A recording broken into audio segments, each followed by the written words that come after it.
నమస్కారం అమ్మ. నమస్తే. ఈ పూలకి సంబంధించి మనం రకరకాల పూలని గుడికి తీసుకెళ్తూ ఉంటాం. అభిషేకానికి ఇస్తూ ఉంటాము. లేదా గుళ్ళో దండగా, మాలగా వేస్తూ ఉంటాం. అసలు ఏ పూలు భగవంతునికి అసలు పెట్టకూడదంటారు? లేదా అన్ని పూలు పెట్టొచ్చా? అలా ఏమి ఉండదంటారా? దానికి సంబంధించి చెప్పండి. ఆలయానికి కానీ, ఇంట్లో ఆరాధనకు కానీ హ్మ్. మనకి కొన్ని పూలు దేవుడికి పెట్టొద్దు అంటారు. హ్మ్. అసలు సృష్టే భగవంతుడిది. హ్మ్. ఆయన సృష్టిస్తేనే ఆ పిచ్చి మొక్క గాని, ఏ పువ్వైనా కానీ హ్మ్. పూస్తుంది. హ్మ్. ఆయన అనుగ్రహం లేనిది ఏ పువ్వు వికసించదు.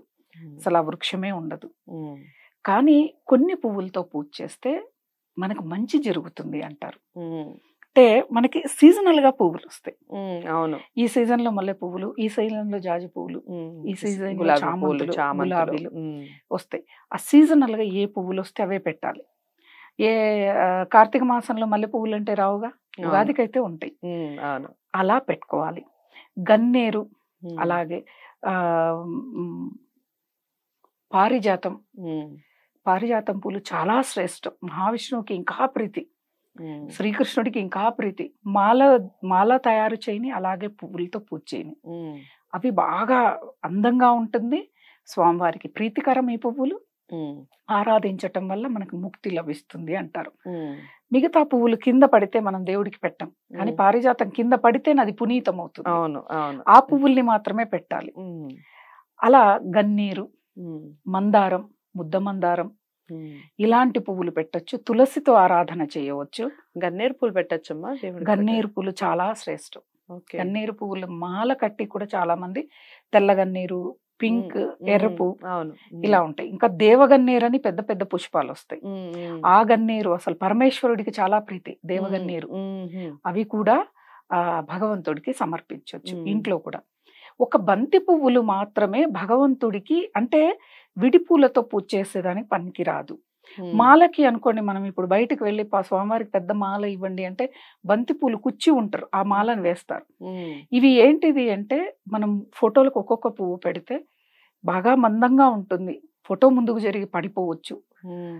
అలా అని బంతి పువ్వుల్ని పెట్టొద్దు అంటారు. ఓకే. చామంతులు మనకిప్పుడు ప్రతి పుష్పాలు కూడా సంవత్సరం పొడవునా వస్తున్నాయి. అవును. సీజన్ అనేదే లేదు. హ్మ్.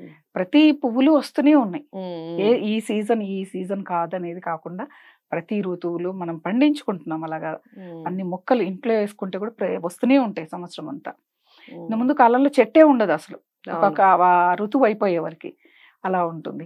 కనకాంబరాలు. హ్మ్. మనం కనకాంబరాలు మల్లె పువ్వుల్లో అల్లి స్వామివారికి వేస్తాం. అవును. జాజి అవును. పువ్వులలో అల్లి వేస్తాం. మల్లెపూలు, మరవం కలిపేస్తారు. ఎంత కలిపేస్తారు. చక్కగా ఉంటదో చాలా అసలు. చక్కగా. హ్మ్. మరువంతో పూజ చేయొచ్చు. హ్మ్. మాచుపత్రితో పూజ చేయొచ్చు. పత్రి. హ్మ్. హ్మ్. ఆ పత్రితో పూజ చేసినా కూడా మనకు చాలా మంచిది. హ్మ్. అలాగే అంటే పిచ్చి మొక్కలు అంటే మనం ఇప్పుడు కొన్ని క్రోటన్స్ అవి పెడుతున్నాం ఫారెన్ అవును. నుంచి వచ్చి. అవును. వాటితో ఆరాధించవద్దు. హ్మ్. అవి పిచ్చి పూల కిందకే లెక్క అవుతాయి. వాటితో హ్మ్. ఆరాధించకూడదు. కొన్ని హ్మ్. పుష్పాలు మాత్రమే. అసలు అమ్మవారి ఆరాధనకైతే శుతిమెత్తనైన సువాసన కలిగిన పువ్వులే అమ్మవారికి పూజ చేయాలి. ఆరాధించాలి. ఎందుకంటే అమ్మవారు సున్నితమైనది కాబట్టి హ్మ్. హ్మ్. ఆ పువ్వులతోనే అమ్మవారిని ఆరాధించండి. అనుగ్రహం త్వరగా లభిస్తుంది అని అంటారు. హ్మ్. అంటే పూజా మందిరం అంతా కూడా మంచి సువాసనతో నిండిపోయి ఉంటది. హ్మ్. ఒక ఆలయానికి వెళ్ళినా మంచిగా జాజి పూలతో ఇప్పుడు వెంకటేశ్వర స్వామి ఆలయానికి వెళ్తే స్వామి ఎక్కడో ఉన్నా ఎంత దూరం వాసన వస్తది. అవును. అవును. ఆహా! ఈరోజు ఈ పూలమాలను వేశారు అని చెప్పాను. హ్మ్. అంటే ఆ వాసన వల్ల మన ఆలోచనలో మార్పొస్తుంది. ఒక హ్మ్. పాజిటివ్ వైబ్స్ ఒస్తాయి. హ్మ్. కాబట్టి ఈ పూలతో పూజ చేయండి. హ్మ్. ఆ పూలల్లో అంటే ఎన్నో ఔషధ గుణాలుంటాయి పువ్వులు. హ్మ్. హ్మ్. మనకి జుట్టుకు మందారం ఆకును వాడతామా? అటువంటి ఔషధ గుణాలున్నాయి. హ్మ్. వాటిని మనం పట్టుకొని పూజ చేయటం వల్ల మన హ్మ్. చర్మము సౌందర్యం పెరుగుతుంది. ఓహ్! హ్మ్. అంటే మనని దృష్టిలో పెట్టుకున్నారు ఋషులు. హ్మ్. కాబట్టి మన మన మంచి కోసమే ఇవన్నీ మనకి రూపొందించారు. ఓకే. అంతే. అయితే మనం విడి పూలతో పూజ చేసేటప్పుడు పువ్వులు రెక్కలు విప్పేస్తూ ఉంటారు. హ్మ్. తప్పసలు. మీరు చేసిన పూజకు ఫలితమే రాదసలు. రెక్కలు విప్పకూడదు. విప్పకూడదు. హ్మ్. చాలా వరకు అయ్యప్ప స్వామి పూజల్లో చాలా పూలు అవసరం పడతాయని రెక్కలు విప్పేస్తూ ఉంటారు. ఒక పుష్పాన్ని సంపూర్ణంగా నువ్వు ఒక్క పుష్పం భగవంతుడి పాదాల దగ్గర పెట్టు చాలు ఆయనకి. హ్మ్. నువ్వు ఇన్ని రెక్కలతో పూజ చేసిన ఫలితం రాదు. హ్మ్. సంపూర్ణమైన పుష్పం అంటే మనకు సంపూర్ణమైన ఫలితాలు రావాలి అంటే భక్తితో ఒక్క పుష్పం భగవంతుడి పాదాల దగ్గర పెట్టు. హ్మ్. ఒక్కటే మనకు సంకేతం. సత్యభామ రుక్మిణీదేవి శ్రీకృష్ణుని తులాభారం వేసినప్పుడు ఒక అవును. తులసితోనే స్వామివారు తులసితో. లేదు. అవును. ఇదొక్కటే చాలు అంటే ఉమ్. ఇక్కడ భక్తి అనేది ప్రధానం అనేది చెప్తారు. ఉమ్.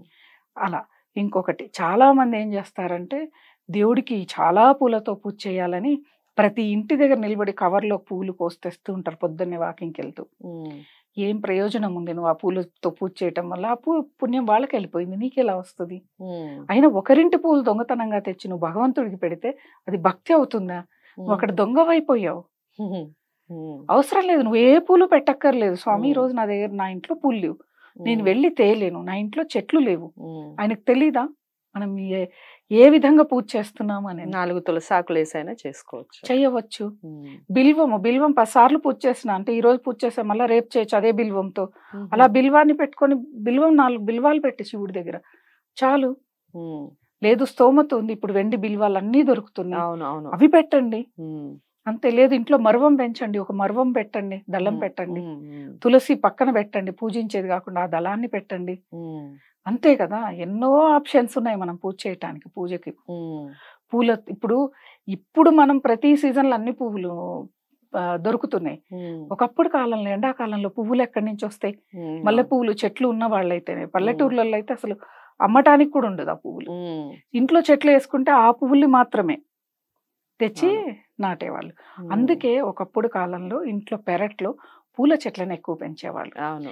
వాటితోనే పూజ పూజలు చేసేవాళ్ళు. చేసుకునేవాళ్ళం. ఎంతో ఉమ్. భక్తి ఉండేది, దాంట్లో ఉమ్. పరిశుభ్రత ఉండేది, అన్నీ ఉండేవి. ఉమ్. మనం ఎందుకు పూల చెట్లు అయ్యో మనం నెలసరి వచ్చినప్పుడు తాకూడదు, దేవుడికి పెడతామని కొంచెం జాగ్రత్తలు కూడా తీసుకుంటాం. ఉమ్. ఈ విధంగా ఆరాధన చేస్తూ మనం ముందుకు వెళితే ఉమ్. భగవంతుడికి పుష్పం అనేది మన మనసుతో సమానంగా ఆయన పాదాల దగ్గర పెట్టేది. ఉమ్. దాన్ని భక్తిపూర్వకంగా పెట్టాలి. దొంగతనం చేసో లేకపోతే ఇంకెవరో ఇస్తేనో ఉమ్. ఆ పుణ్యం పంచబడుతుంది. నీకైతే రాదు. దొంగ అనే ముద్ర కూడా ఉంటుంది. ఉమ్. అవసరం ఎందుకు? ఇప్పుడు ఉమ్. మన ఇంట్లో చెట్లుండి ఎవరైనా పూలు కోసుకోకపోతే, మనం పూజకి లేకపోతే మనం ఎంత బాధపడతాం. అవతల వాళ్ళు కూడా అంతే. ఎవరైనా ఇస్తే చేయొచ్చమ్మా అంటే ఇప్పుడు మా ఇంట్లో చాలా ఉన్నాయి, మా చెట్టుకి మీరు పూలు కోసుకొని వెళ్తారా అంటే, సరే కోసుకొని వెళ్తామంటే అలా తీసుకొని వెళ్ళి మనం పూజ చేయవచ్చు. అంటే వాళ్ళకి ఎక్కువై చెప్పారు, లేకపోతే వాళ్ళ ఇంట్లో నెలసరి ఉంది, పూజకి అవసరం లేదు, మీరు తీసుకెళ్ళండి అంటే తీసుకెళ్ళి పెట్టచ్చు.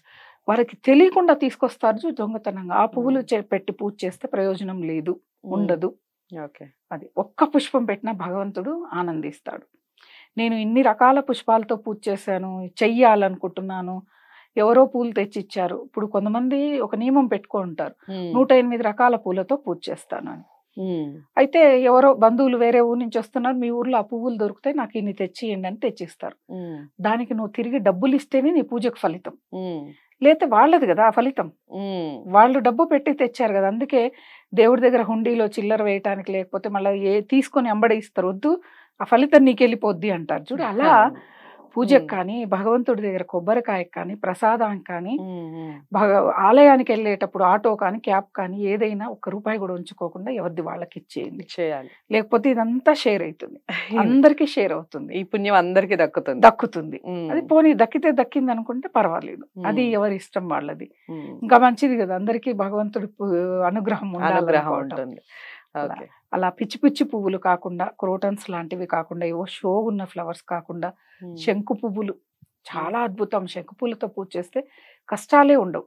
అందులో రంగులు ఉంటే తెలుపు, నీలం కలర్ ఉన్న పువ్వులు మాత్రమే పవిత్రత అన్నమాట వాటికి. అలా మనం ఇంట్లో పెంచుకునేవే ఇవన్నీ కూడాను. ఈ విధంగా పెంచుకొని ఈ విధంగా పూజ చేస్తే కుంపట్లలో కూడా ఇప్పుడు అద్భుతంగా పెరుగుతున్నాయి. ఎక్కడో బయట బజార్లో ఎంత దూరమో వెళ్ళి తెచ్చుకొని, అలాగే ఇంకోటి, ఈ రోజు తెచ్చిన పువ్వులు మనం వారం వరకు ఫ్రిడ్జ్ లో పెట్టి వాడతాం. అలా చేయకూడదు. మనం అదే ఇంట్లో వేసుకున్నాం, చామంతులు వేస్తే చాలా వస్తాయి చామంతులు, ఏ రోజుకు ఆ రోజు వెంబడి కోసి పెట్టేయచ్చు. అలా ఇప్పుడు కొంతమంది కరివేపాకు ఇవన్నీ మేము పోపు గిన్నె పెట్టేసి కరివేపాకు తెచ్చి వేస్తాము, అట్లా ఉంటది మా ఇంట్లో అంటారు. భగవంతుడు పూల దగ్గర ఎందుకు అంత జాగ్రత్తగా ఉండరు? మా ఇంట్లో మొక్కలు ఉన్నాయి, పూల మొక్కలు, అప్పటికప్పుడు తెచ్చి భగవంతుడికి పెడతాము, చాలా పవిత్రంగా ఉంటుంది అని చెప్పి మనం అలా చెప్పుకోవాలి. అలా పెంచుకొని పువ్వులతో పూజ చేయటం. ఆలయానికి వెళ్ళినప్పుడు ఎలాగో కొనుక్కుంటాం, ఎందుకంటే స్వామివారి విగ్రహం పెద్దగా ఉంటుంది, మాల కుచ్చిన మాలే అయి ఉండాలి, మనం అంత ఇది ఉండదు. కొంతమంది అల్లి బాగా అందంగా అల్లుకొని తీసుకొని వెళ్తారు, అది వాళ్ళ ఓపిక. అలా అల్లుకోవడం వల్ల బాగుంటుందమ్మా. అసలు యాక్చువల్గా అట్లా అల్లుకొనే వెళ్ళాలంటారా ఈ బంతి పూలు కానివ్వండి, లేదా ఇలా మాల కట్టుకొని ఇంట్లో? మన ఓపికను బట్టి మాల అల్లుకొని పోవచ్చు. లేదు డబ్బులు ఇస్తున్నాంగా, వాడు అల్లినందుకు కూడా కూలి చేస్తాడు. కానీ ఏ పువ్వులతో పూజ చేస్తున్నాం, ఏ కుంకుమతో పూజ చేస్తున్నాం, ఇవన్నీ కూడా భక్తి తర్వాతే. మనం భక్తి చూపించడంలో ఉంటుంది. భక్తి అంటే అసలు ఏంటిది? భగవంతుడి విగ్రహానికి పూజ చేయటం భక్తి అంటే కాదు. భక్తి అంటే భగవంతుడు మనకు సూచించిన ధర్మ సూత్రాన్ని మనం ఆచరించడం భక్తి. 10 మందికి సహాయపడడం భక్తి. ఏదో ఒక రకంగా 10 మందికి సేవ చేయటం భక్తి.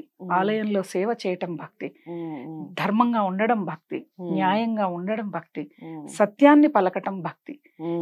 ఇవన్నీ ఆచరిస్తూ విగ్రహానికి ఆరాధన చేయండి. కంప్లీట్ ఫలితాలు ఎందుకు రావో చూద్దాం.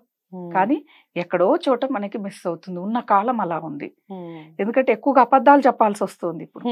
నిజాలు చెప్తే బతికే ఇది లేదు. వాళ్ళని హీనంగా నీచంగా పిచ్చోళ్ళలాగా లెక్క పెడతారు. అసలు నిజం చెప్తే నమ్మే వాళ్ళు కూడా లేరు. అబద్ధానికి ఎక్కువ రోజులు. కాబట్టి ఇవన్నీ పాటిస్తూ భగవంతుడి ఆరాధన చేయండి. పువ్వులు ఉన్నాయి లేవు ఇవన్నీ కూడా ఆలోచనలు పెట్టుకోకుండా భగవంతుడికి ఒక్క పుష్పమైన పెట్టి ఆరాధన చేస్తే అద్భుతమైన ఫలితాలు లభిస్తాయి. చాలా చక్కగా చెప్పారమ్మా పుష్పాలకు సంబంధించి. నమస్కారం అమ్మా. నమస్తే.